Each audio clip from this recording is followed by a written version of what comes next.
TNT tsaka Blackwater naman yung second game.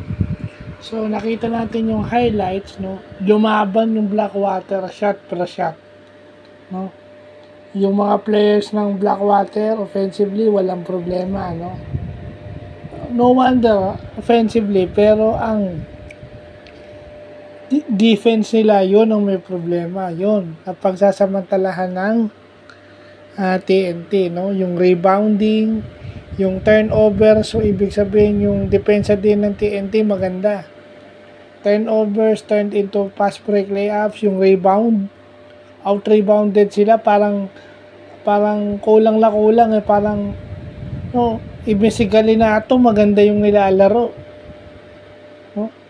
Hindi lang si ibig sabihin pag si Galinato rebound, pag si Poy Aram naman yun pick and roll, yung dumadive sa basket. So hindi mo alam paano ka tatalunin itong TNT na to. May tulong kay RHJ. Offensively, walang problema ang Blackwater. Nahirapan din ng TNT sa kanila. Pag TNT yung nasa defense, yung kay Kutey, si RK Ilagan, kay George King, di ba? Kay Ray Suerte, kay Casio. Pero yung depensa ng Blackwater, wala. Kahit si Justin Chua na nga umi-score, pero hindi kaya ni Justin Chua at saka ni Escoto pati ni Christian David yung malalaki ng TNT. Mamang-mama lahat So yun sana, no.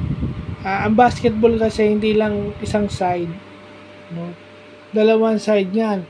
Pero kung dedepensa ka, may pag-asa kang manalo.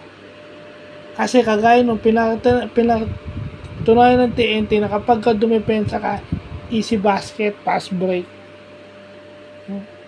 At saka hindi, yung kahit si Pogoy nakakakuha ng rebound Si Kabuntin, yung mintis niya, siya rin ang kumukuha. So yun ang problema ng Blackwater.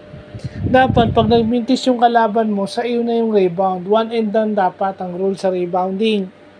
Hindi na dapat nakukuha ng kalaban mo at naipapasok sa basket nila. It's a mortal sin in basketball. Ika nga. So, hindi ka mananalo kung wala ka ring depensa. Didikit ka, pero hindi ka mananalo.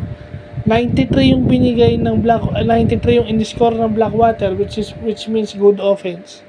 Pero ang binigay nila sa TNT o sa Tropang Giga is 109. So, ibig sabihin, ang sama ng depensa nyo.